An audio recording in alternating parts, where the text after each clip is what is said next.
I'm Nikki Jovicic from LookUpStrata, and for this webinar session, I'm joined by Tyrone Shandiman from Strata Insurance Solutions. In this webinar, we're talking about water damage insurance claims. Tyrone has a presentation on this topic, and then we will move on to the submitted questions. If time permits, we will try and address questions from the audience.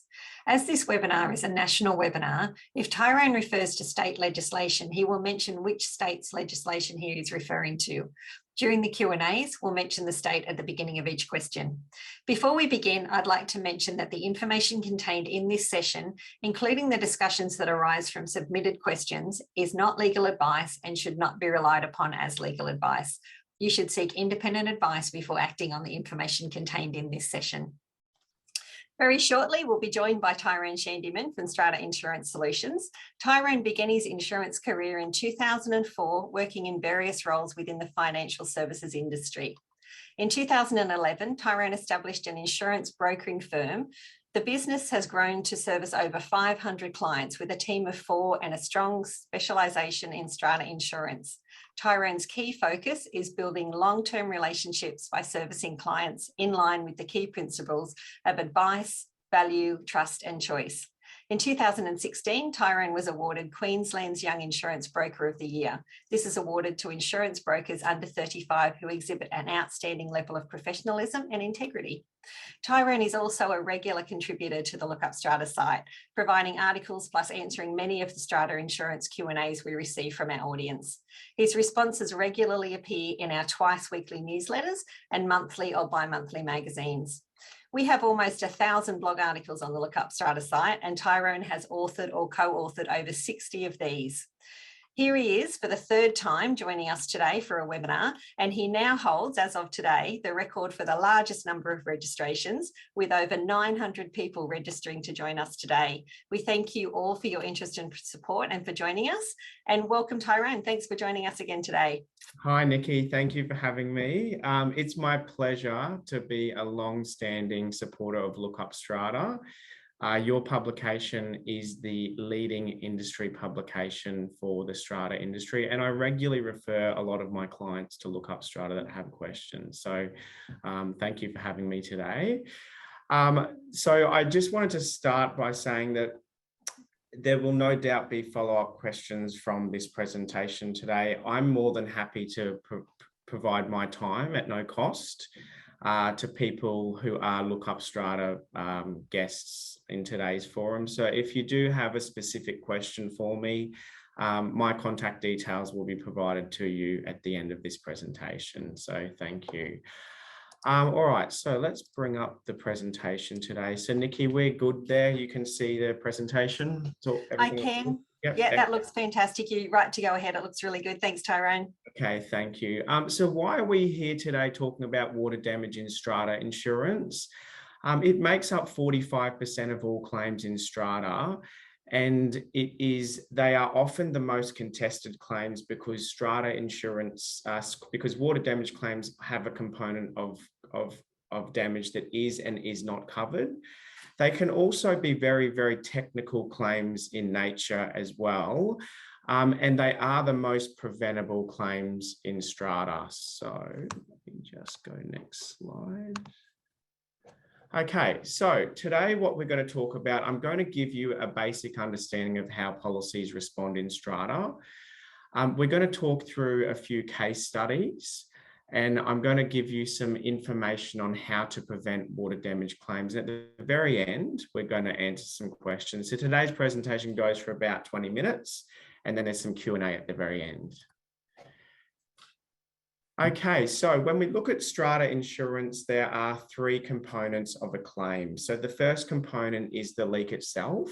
So this might be a leaking pipe, a failed waterproofing membrane in a shower. It might be a leaking roof.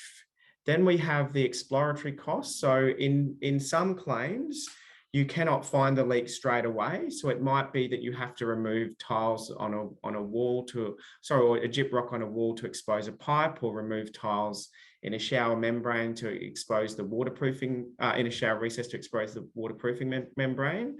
And the last part is the consequential water damage. That's the water damage that happens from the leak. So going through these three components, this is a very good way to explain how claims work in the majority of cases. So in the absolute majority of cases, the leak itself is not covered by strata insurance. And the general principle with insurance companies is that they're not there to pay to maintain your property. So they will have exclusions in their policy associated with gradually operating causes like wear and tear, rust, gradual deterioration, corrosion.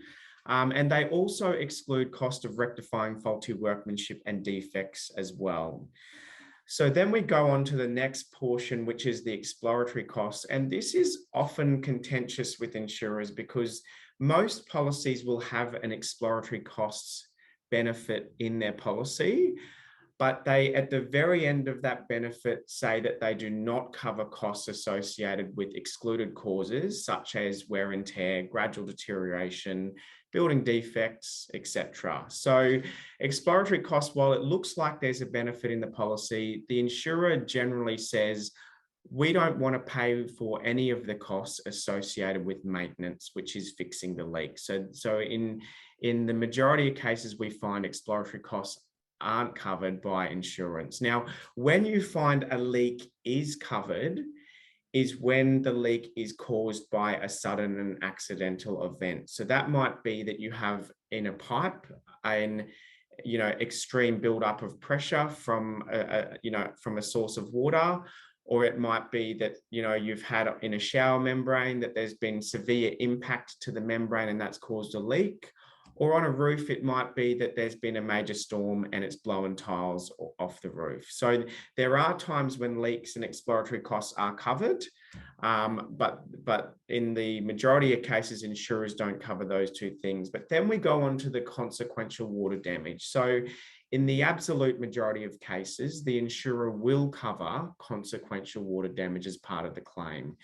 Now, the times that we have issues or problems getting this paid with insurers is when the water damage has been happening over a prolonged period of time.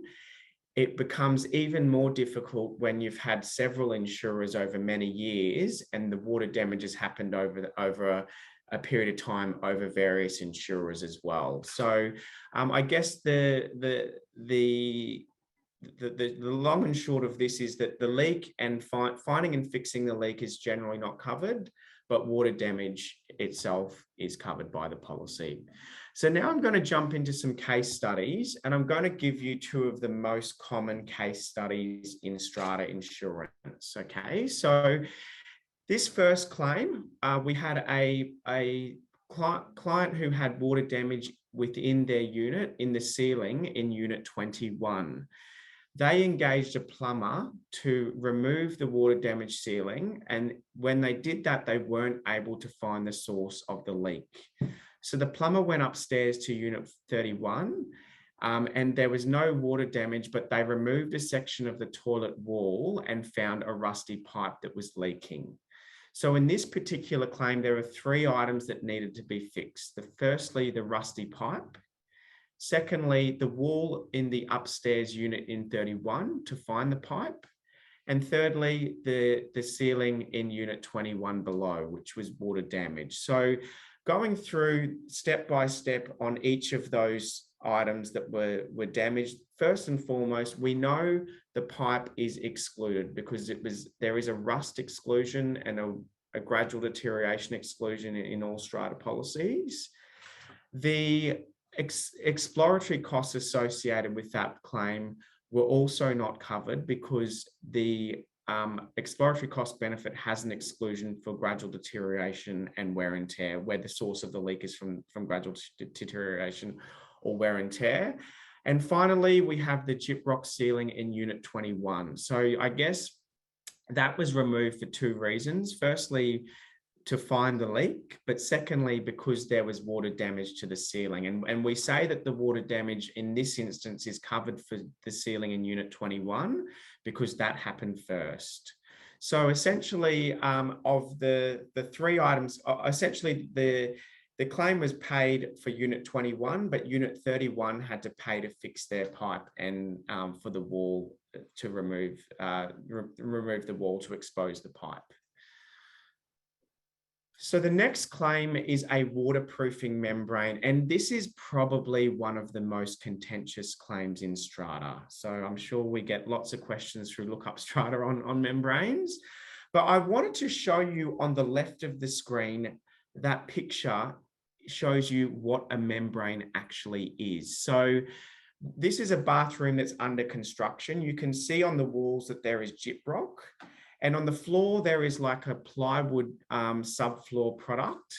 And those items are not designed to get water on them. So essentially, what builders will do is before they lay the tiles and the grout, they will apply a waterproofing membrane, which is applied like you would paint.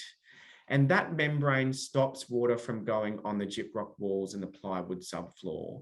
And then they'll apply the tiles and grout, and that is a further waterproofing measure as well. So in this instance, what had happened was our client discovered water damage to the vanity from the shower recess in their property. Upon removing the tiles, it was found the waterproofing membrane had failed, likely due to wear and tear, and the subfloor was damaged. So in addition to the membrane and the subfloor, they also had to remove tiles from the walls and floor to allow for installation of the subfloor and replacement of the failed membrane. In this instance, the plumber stated that the leak had been occurring over 6 months to a year. So there's a few things to unpack in this claim. So first and foremost, the leak, which is the failed waterproofing membrane, that in itself was not covered in this claim because of the wear and tear exclusion. The next part of this claim is the wall and floor tiles, which can be contested in some instances. So we know that removal of the wall and floor tiles is for the purposes of replacing the membrane itself. Now, insurers will take the line that that is excluded because the membrane itself was also excluded, and the exploratory costs condition has an exclusion for wear and tear. But we also have found in some instances, and we've seen some cases before the Financial Complaints Authority, where they have found in favour of replacing the tiles for the wall and floor, because they had to remove the tiles for both the purpose of fixing the membrane and also fixing the subfloor, which was water damaged. And in that instance, I've seen the Ombudsman say that where an insurer has to remove tiles for fixing both the subfloor and the membrane, the insurer does become liable for the tiles.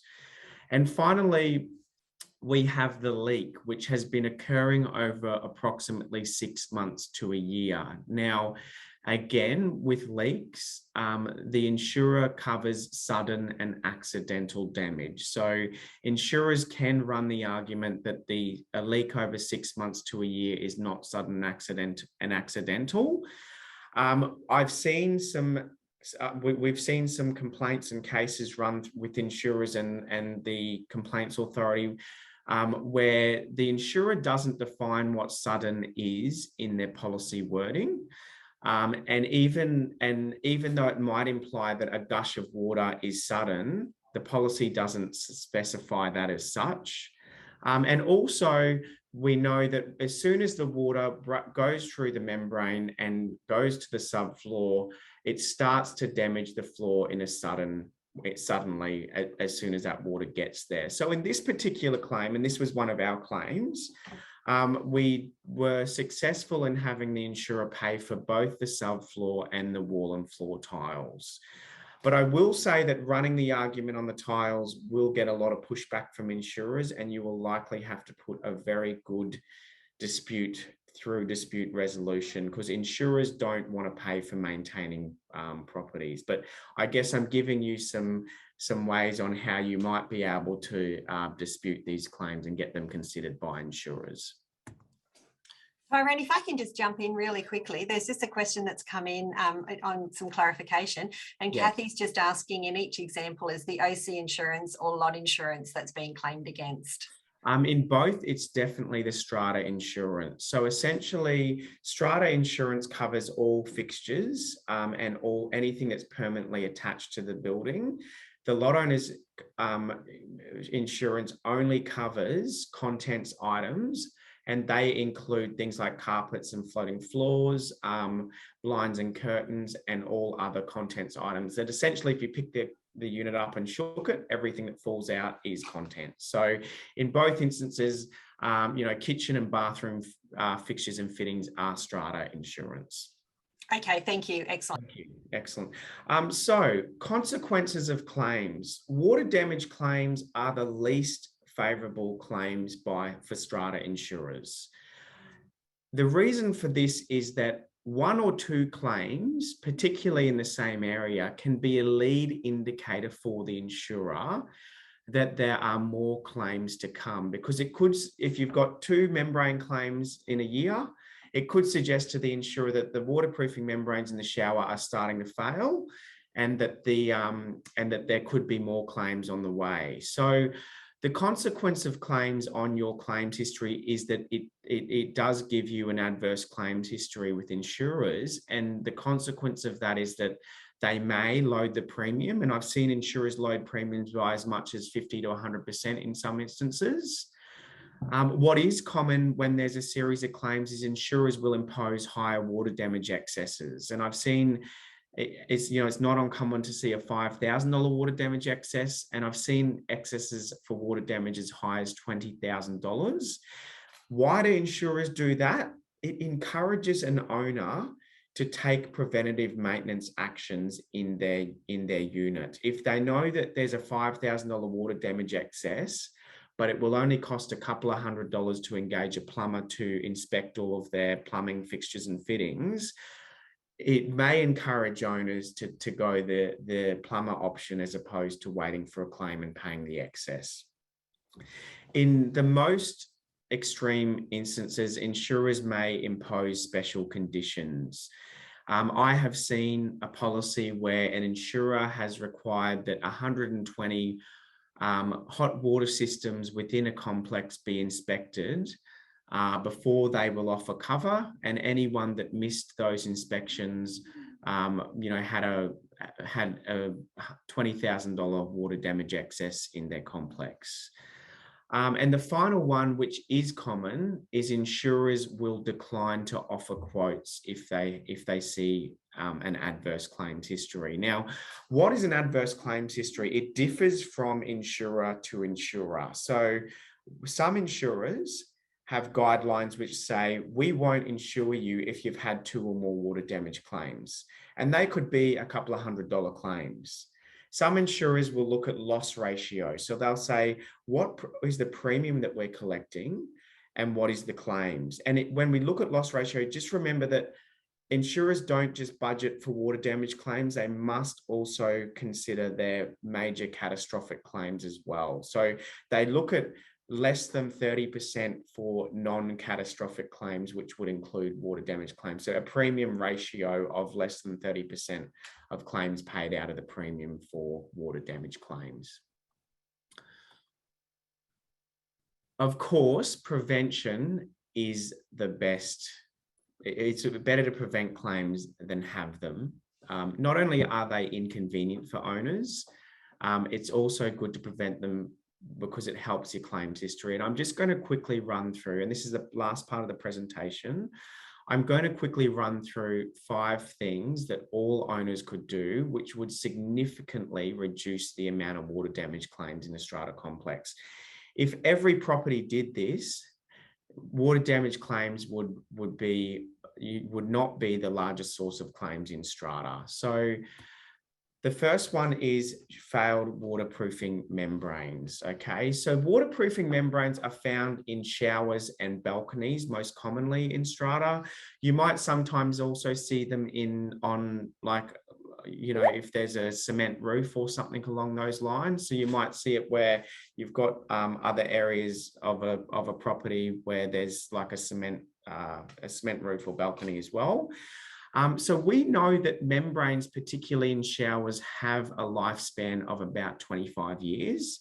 If they're applied properly, it might last longer. If they're not applied properly, the lifespan is often shorter. Okay, so what can you do to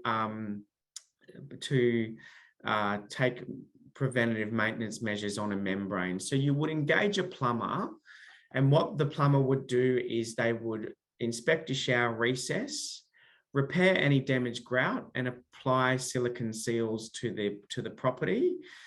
There are also products in the market where you can apply a silicone spray over membrane to a shower, and that prevents water from going to the membrane below. Those products are appropriate, but you should get advice from your plumber, because if your membrane below has failed, it's not appropriate to apply a spray over silicone membrane. Owners should consider renovating their bathrooms after the 25-30 year lifespan. And finally, if you're getting claims within the builder's warranty period, particularly a series of claims, you may also need to seek advice as to whether there's a potential builder's warranty claim to get the membranes fixed within the property. Now, the next one is your burst pipes. All right, so a burst pipe can leak 15,000 litres of water in an hour. And we have examples where a pipe has burst in a property that's a multi-storey property and it's gone through and the owner hasn't been home, and you've had water running through multiple floors in a complex over many hours. So with your pipes, it's often very hard to maintain pipes because they are behind walls and they're in concealed spaces. But there are products you can purchase, and speak to your plumber about this. They are water sensors and shut-off devices. So water sensor will sense when there's an unusual flow of water in a property, and it will notify you. So it might be that at 2 a.m. there's a high flow of water that wouldn't normally be there, and you get notified of that. The next one is your shut-off devices, which shuts the water off when the device senses there's an unusual flow of water. So using these two in combination can be really powerful, particularly if you've got an old building that's starting to have failed pipes within the property. The next one is flexi hoses. So you find flexi hoses. So these are braided hoses that you'll find at the bottom of kitchen sinks and bathroom sinks, in toilets, dishwashers, plumb fit fridges, and washing machines. The first thing is you can do an inspection on these yourself. And what you're looking for is rust and kinks and anything irregular in the pipe. We recommend replacing these every 10 years. So you would get a plumber to do so. The best replacement hoses are ones that come with a warranty. And I recommend Australian-made products for flexi hoses. So when manufacturing moved overseas and there was a glut for cheap building materials, builders installed very low-cost flexi hoses into their properties, and insurers are now paying the price for that, because a lot of these flexi hoses are failing much sooner than they should. So replace your flexi hoses with quality flexi hoses is always our recommendation. Okay, lastly, we have roof leaks. So roofs do need to be maintained. So you should consider a maintenance program for your roofs. Gutters should be checked annually, particularly if you've got a tree that overhangs the gutters and they can be blocked by leaves and debris. If you've got an iron roof, they should be inspected by a roofing contractor every 5 to 10 years, just to make sure that the screws are all fixed properly, and there's no issues with the guttering. And tiled properties, I guess it depends on the size of the property, but you should get a roofer out every so often. What they're checking for is slipped and cracked tiles in the property, but just make sure that when they're out there, they're not up there standing on the tiles and breaking them, because we've had some instances where roofers go to check a roof under a maintenance program and they cause more damage than what they actually do fixing it. And lastly, we do get some claims from block pipes in toilets. So if you're getting some block pipe claims in your complex, it might be worthwhile sending a memo out to the owners and tenants and saying, hey, don't flush anything down the toilets that shouldn't be flushed, including flushable wipes, sanitary products, and other foreign objects as well. Okay, so that's the presentation part of today. So I'll hand over now, Nikki, to yourself to answer some questions that some of the listeners have asked. Excellent. Thanks so much, Tyrone. I might just get you to unshare your screen if that's okay. Yes. And we've got questions that were submitted, but we've had a few that have come in, and I'm really sorry, I'm trying to keep up, but there's quite a bit going on in the chat. But one of them that caught my attention was particularly to do with one of the examples that you've mentioned during the presentation. Yeah. So that question from Charles was, in example 1, when the presenter said that unit 31 would have to pay to get the rusted pipe fixed, is it the owner's corporation who would really pay to get the pipe fixed because it indirectly belongs to the OC? It does differ, and it is dependent on state by state. So as an example, in Queensland, if you have, and I'm pretty sure it's the same across the different states, but if you have a pipe that solely services the lot and is within the boundary of the lot, then the lot owner pays for maintenance of those utility items. And I'm pretty sure it's the same across the different states. So who is responsible for what in strata and water damage claims is also an issue that does come up from time to time. I know that there are guides within, that I know in New South Wales, particularly the Strata Community Association has got a guide as to who is responsible for what in strata. So yes. Okay, thanks, Tyrone. All right, we'll jump into the submitted questions now. So thank you to the people who took the time to submit questions before the event, and Tyrone's had a look at them. So it's really great to be able to sort of see the questions beforehand and have a think about it, because some of them are quite complicated. So this one's come in from Nat from Queensland. We had a small amount of water from our ensuite shower leak into the unit below due to failed waterproofing. The water was leaking from the grout in our ensuite. It travelled between the units and leaked into the bathroom ceiling, not directly below our unit. We've paid to have our ensuite shower waterproofed again, and the leak is resolved. Who's responsible to pay for the damage to the unit below? The cost is less than the insurance excess, so the unit below is asking us to pay. The units are just out of building warranty, and issues like this in the past were fixed by the builder. The plumber provided a report to say the damage was caused by failure of the waterproofing between the units. Excellent, thank you. I did go through these questions last night as well, so I have taken notes. If you see me looking down, I'm referring to my notes. This is a really good question, Nat. Who is responsible is basically comes down to a legal question, and that is something that in some instances involves lawyers and can involve if it goes to the commissioner and judges and so on. But I'm happy to share my wisdom on this, because I've had a number of these claims and instances and I've seen the outcomes of them. First and foremost, I do just want to say that if you do have landlords or contents insurance, there is a component in the policy which covers legal liability for property damage to other person's property. So you may find even though it's below the strata excess, it may not be below your contents insurance excess. Now, to trigger a contents insurance claim for legal liability, the owner below must make a demand in writing to you, and you should then go to your contents insurer and specifically ask them to lodge a claim under the legal liability section of the policy. So there are two arguments in favour of the owner above with where the leak was, and the owner below that had the damaged unit. Okay, so if you're the owner of the apartment where the leak originated, the argument is that the leak itself was not foreseeable.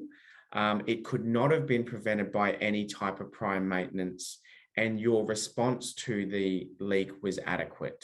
Okay, so that is a line that you may take with the owner below in respect of this claim. Now, the owner below may have a legal argument that you've breached the legislation, and I'm going to go through. So section 211 of the, now if I refer to any modules in Queensland, it's the standard module. So this might be under the Act or the standard module regulations, but section 211 requires that the owner of a lot included in a scheme must maintain their lot in good condition. Okay, what does that mean? So a reasonable person might say, well, I've maintained my lot in good condition. I've done everything possible that I could do to maintain the lot.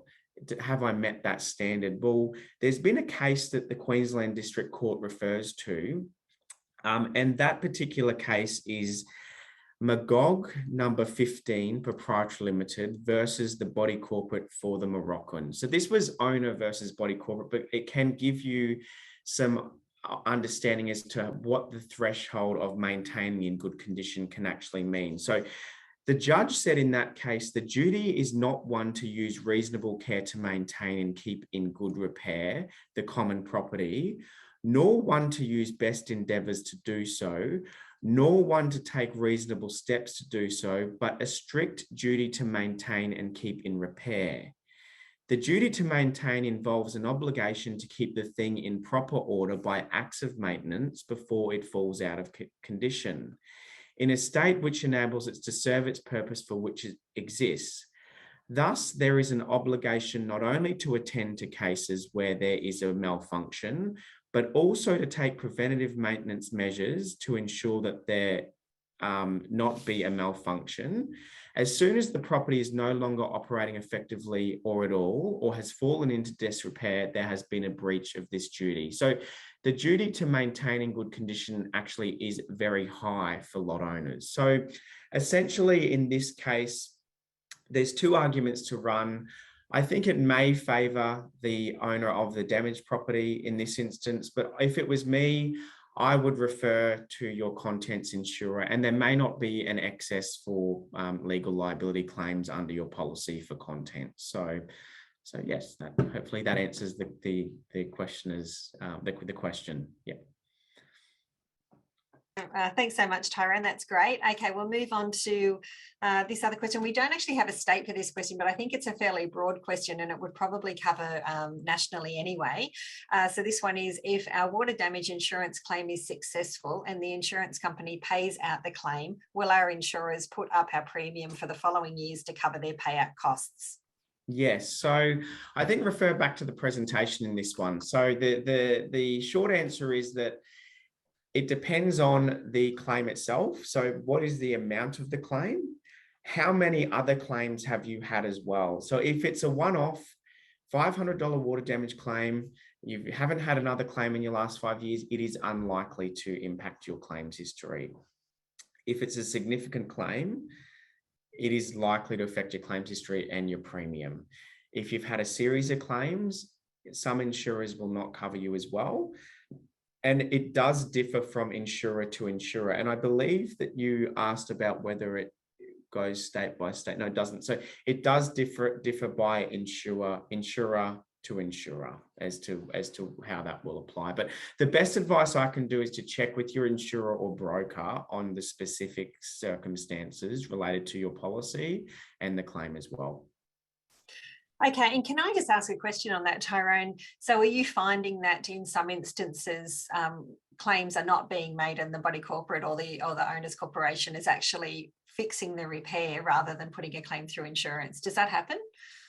It does depend on the it does depend on the claim itself. So we will advise some clients not to take not to make a claim where it's only a few $100s.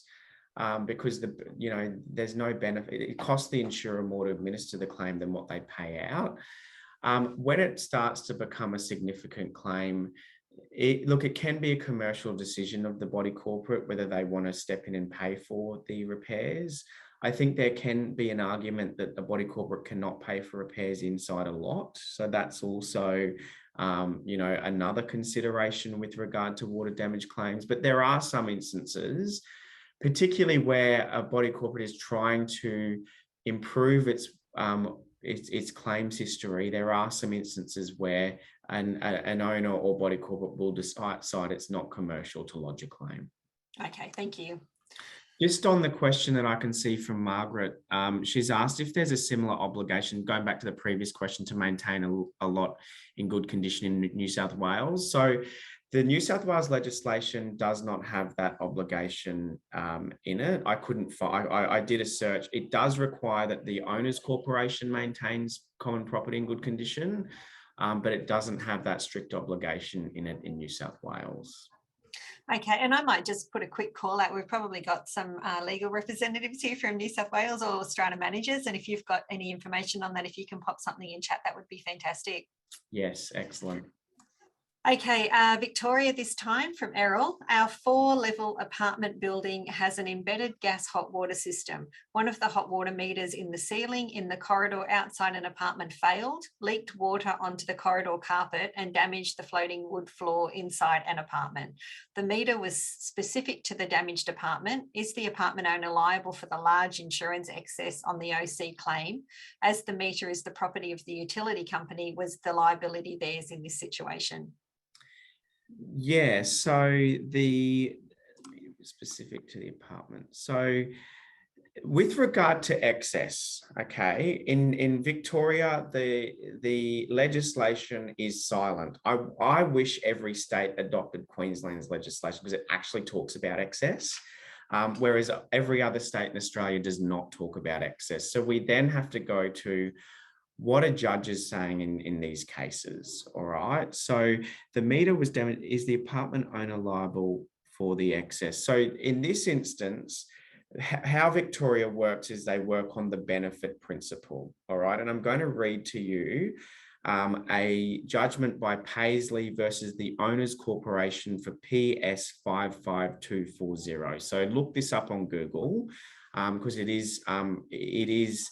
it does give good guidance on excess and in particular the benefit principle. Okay, so in my view, the payment of an excess is as opposed to the payment of insurance premium attracts the benefit principle. It is money paid out to effect a repair, and as such, consideration should be given to the personal persons who benefit. All right. So in this instance, the owner of the lot benefits because it covers repair to their property. Now, if the owner of lot 4 is responsible for the leak, the judge then goes on to say the question then arises: who benefits from the payment made from of the excess? In most instances, the payment from insurance. In most scenarios, the excess is paid by the person whose properties or actions resulted in the damage. That is because the person receiving the benefit by not having to pay out the full cost of damage. So in the case where someone is responsible for the water damage, what the judge has said is that it is Mr. Paisley who was the respondent is receiving the benefit, not because Mr. Paisley's unit was damaged and requires repair, but because the source or cause of damage arose from within Mr. Paisley's lot. In effect, he is receiving the benefit of not having to pay the cost of the full damage. So in cases where an owner's lot causes damage to another lot, they may be liable for the excess because of the benefit principle that applies. Excellent. Thanks, Tyrone. And I've just been asked just if I could more clearly mention which state it is at the beginning of the question. So I'm sorry about that. I'll make sure I make that clearer from now on. So this next one is a national question again from Jasmine. I'd like to understand how making water damage claims affects the annual premium. Is there a dollar threshold, a number of claims we should be mindful of? And does this change from state to state? So this refers back to the question. Have you answered this in enough detail? I have the only thing I'd like to say on this, it does not differ from state to state. So it differs from insurer to insurer. So that's the only difference about the water damage claims affecting insurance, is that it doesn't differ from state to state. Okay, thank you. All right, this one from New South Wales, from Margaret. So Margaret's from New South Wales. The common water supply runs past each lot's yard. The individual supply comes off this line and enters each unit. One rental unit has faulty taps over sinks inside the kitchen, causing mould and deterioration in the cupboards. That owner demanded that a claim be lodged on Strata insurance. The insurer paid the claim. They also activated the water damage excess clause, which meant that the OC had to cover virtually all the costs of the new plumbing and cupboards. What is the role of the Strata manager in deciding whether to hand a claim to the insurer? Is the handover automatic, or does the Strata manager assess the details and determine the merit and any limits of common property? Yeah, okay, there's a lot to unpack here, but this is a really good question. So I'd like to take the time to go through each of the issues raised. Look, we advise our clients that generally speaking, when a lot owner has paid for insurance and insurance premiums, they have an insurable interest in the policy. So often committees may feel that an owner should not have access to the policy, but in instances where there's a dispute over whether the owner should or shouldn't lodge a claim, insurers will often take precedence to insurable interest and lodge the claim from the owner. So the committee have very limited, and the Strata manager in particular, have very limited powers to stop an owner from lodging a claim if push comes to shove. I mean, you can always say to an owner, no, we won't allow you to claim, and if the owner doesn't dispute that, then that solves the issue. But if they really push the matter, then it's likely that the insurer will accept the claim because the owner has an insurable interest in the policy. So I would probably say the Strata manager is probably off the hook here, because I guess that they're just passing on the claim and facilitating that for the owner, which the owner is entitled to claim. Most water damage claims are preventable and are as a result of lack of maintenance, as you mentioned in this claim. So you ask whether the owner can claim on their contents or landlord's insurance. The answer is that landlords and contents insurance does not cover any building fixtures and fittings and permanent fixtures. So that includes any, kitchen and bathroom fixtures. And I think that there was, kitchen sinks and cupboards and so on. So they can only ever be claimed under Strata insurance. So with regard to excess, New South Wales legislation is silent on this as well. And I've done a bit of research on this. So I like to think the benefit principle applies here. So you could argue the owner is responsible for the excess because they've benefited from the claim. I have seen some other, in some of my research, there is also an argument that the owner's corporation maintaining the insurance policy is liable for the excess. But I would like to think the first applies in this claim. And if it was me on the committee in New South Wales, I would be seeking that the owner first pays the excess. And if it's disputed, then obviously get advice from your Strata manager specific to that. And if anyone is out there in the community that has a view on excess in New South Wales, please share in the chat, because I've done a lot of research and it's very unclear because the legislation, I suppose, doesn't specifically speak about excess. So yeah, thank you. Thanks, Tyrone. And you just reminded me, I think we did have someone that commented on about the New South Wales obligation of the OC to repair and maintain strict. So Richard's jumped in there and said, yes, in New South Wales, the obligation of the OC to repair and maintain is strict, but we still haven't got anything on the actual lot owner's obligation to maintain their lot. So because of that, I'd imagine that it doesn't appear in the legislation, or not to our audience's knowledge anyway, but once again, if anyone's got anything on that, if you could jump in there. And then we also did have a question that's relating to what you were just saying by Robert, saying is legal liability that you mentioned the same as public liability in the contents insurance? Absolutely, yes. So there's public liability, legal liability. So going back to the question about contents and whether you can claim, it is public liability or legal liability. Look, the one thing I will say, home and contents claims are often run by entry-level claims consultants. So you really need to be specific about that you're not claiming on your contents cover, that you're claiming on legal liability, and you want that section considered by the insurer. Because sometimes the insurer says, well, this isn't your contents and property, this is someone else's property. Yes, we're claiming under the legal liability, public liability section of that policy. Please lodge a claim under it. So they will do that. And I can see, Michael, Michael's asked a question just on that last about whether if the claim was in Queensland, who pays the excess. So in that particular instance, claims in Queensland, the legislation is great in Queensland. So it says in Queensland, for claims impacting one lot, the owner pays the excess unless the owner's corporation, unless the body corporate believes it's reasonable in the circumstances that the body corporate or another lot owner pays the excess. So there is some flexibility for the committee to make a reasonable decision on that.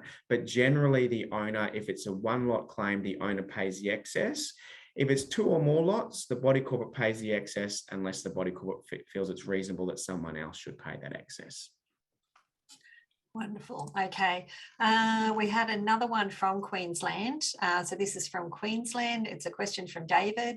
If there is a burst or leaking pipe behind a shower wall in a lot and any resulting damage only affects that lot, is this the unit owner's responsibility under their own insurance because the pipe work is entirely within the lot and services only that lot? If the leak also causes damage to common property, is the owner responsible to repair the common property under their own insurance? Or if the common property is repairable under body corporate's insurance, is the owner responsible for paying the body corporate's excess? Yeah. Where it is found that the leak only affects that lot, is the owner responsible for paying for the investigative work to locate the source of the leak? And is the owner responsible for all repairs unless it can be confirmed that the failing in the waterproofing membrane caused the leak?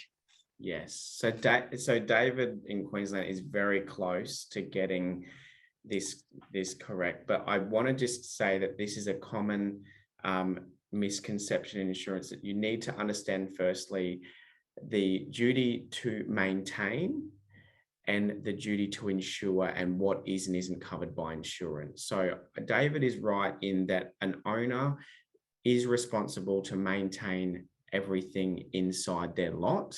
And possibly, if there is damage that occurs from that, then legally they may be responsible for that damage, right? But you need to look at the fact that there is a strata insurance policy that the owner has an insurable interest in and can make a claim. So then we look at what would the strata insurance policy pay for. Now, keep in mind, anything that is a permanent fixture inside a lot is insured by strata insurance. It cannot be insured under any other policy, including contents, okay? So in this instance, you would have, the owner would, if the pipe in that lot solely services the lot and is inside the boundaries of the lot, it is the owner's responsibility to maintain that pipe. And the pipe itself won't be covered by strata insurance. And also, in the majority of cases, finding the pipe, so the exploratory costs associated with that pipe won't be covered by insurance. But the consequential water damage that comes from that claim will be covered by strata insurance, as with the damage to other property as well. So my advice to David would be to allow the owner to make a claim under insurance. Now, I mentioned earlier that they do have an insurable interest in the policy, so they can claim under the insurance. Make a claim under the insurance, and anything that's not covered by insurance should be considered the lot owner's responsibility, unless if the property is owned by the body corporate. Okay, thanks, Tyrone. That's great. We might just throw in one from WA, because we haven't covered the question from that state yet. So we had one from Marg from WA saying our strata insurance assessor said there was existing water damage and new water damage on a unit's vanity from a huge amount of water entering the unit's bathroom from the ceiling. He was unable to differentiate between the existing and the new damage, and the claim for the new vanity was refused. The lot owner has landlord insurance. However, the insurer states they do not cover things like vanity, stoves, cooktops if they are damaged. Who covers these types of fixed contents that belong to the owner? Yes. Okay, so this is quite a it's quite a tricky question, in that when you have there are potentially two claims here, right? So insurers don't always get claims right. We have disputed a number of claims over the years. So don't always take what an insurer says as being verbatim and correct, right? So sometimes you do need to challenge insurers.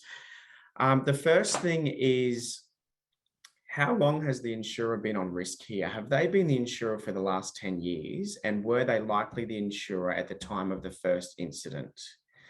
Then I guess what you would need to do is, what I would do is, I wouldn't let the insurer off the hook in this instance. I would say that I would first try to locate the insurer at the time of the first amount of water damage. So what you could do here is get a builder of some sort, inspect the property, have a look at the water damage, and give their view on how old that water damage was, right? And then you might look to lodge a claim on the first insurance policy when the first claim happened. And that may cover off on repair of all damage, except for if there was extra water damage that applied to the second claim. Okay, so in this instance, Marg, in Western Australia, I would say you really need a good insurance broker in this claim for because this is a very complex matter. But what I would say is first, you should look at the first claim and try to make a claim under the policy. There's no time limit under insurance. And then you would go back to the second insurer on the second claim and try to make any additional claim thereafter. So who covers these type of fixed contents that belong to the owner? It is the strata insurance that does cover it. But if there's an exclusion in the policy, that obviously doesn't apply in such cases. So, yeah. Okay, thanks, Tyrone. And I noticed that we're coming up to the end of the session time-wise, so we might just cover one that we had sent in from Carolyn from New South Wales. So this is a New South Wales question. Our committee has not repaired water ingress from a balcony into 2 garages for well over a year. They've agreed to allow an unlicensed lot owner to carry out the building and waterproofing repairs. If they go ahead with this decision and there are consequences resulting from amateur workmanship later, perhaps much later, what is our position with insurance? And if there are other consequences such as concrete cancer because of the prolonged water ingress, are the committee members themselves who have neglected to repair the leaks over this considerable period financially responsible for those resulting repairs? Yes. Okay. So good question. So the policy most policies will exclude damage caused by building errors, emissions, or defects that you were aware of. So with regard to the 1 year wait, you may find that the insurer may not cover any extra damage that has occurred since the owner's corporation have been aware and not fixed the source of the leak. In regard to damage that happens as a result of an unlicensed tradesperson, look, you may get some pushback from insurers on that particular issue. You could argue that there was no knowledge that the workmanship was defective, but if there was defective, the insurer doesn't cover rectification of any defective workmanship. So they won't cover redoing that work, but you could argue that there was lack of knowledge that it was defective, but you may get some pushback in it. Questions of who is liable, that's always, I guess, it's best answered by a solicitor. You could run an argument that the committee are liable. I know that there are protections in various states for committee members that act in good faith. Okay, so it does differ from state to state, and that is a very specific legal question that would probably be best answered by a solicitor. Yep. Okay, thanks, Tyrone. And I'll just make a note. We also had a comment come in from Richard to say in New South Wales, the lot commences at the surface of the tiles as laid at the time of the registration of the strata plan. The lot owner has no responsibility for anything below that point, except if the present owner has replaced the membrane with a bylaw, he should be made responsible for the cost. Yes, yeah, I know New South Wales has a very, we're dealing with 7 states legislation, but I have read that before, and that's a very good point. So thank you for making that. Yeah. Excellent. Okay, that's great. Okay, I think we might have to leave it there just for time. We've got about 4 minutes left to come up to the hour. So thank you very much for everybody that submitted questions, and we've been able to run through those questions. They were really great practical examples of the presentation that you had at the beginning of the session. So thanks, Tyrone. We've had some really great comments coming in saying it was a really great presentation full of really, really good information, brilliant session. So that's wonderful. Thank you all for joining us.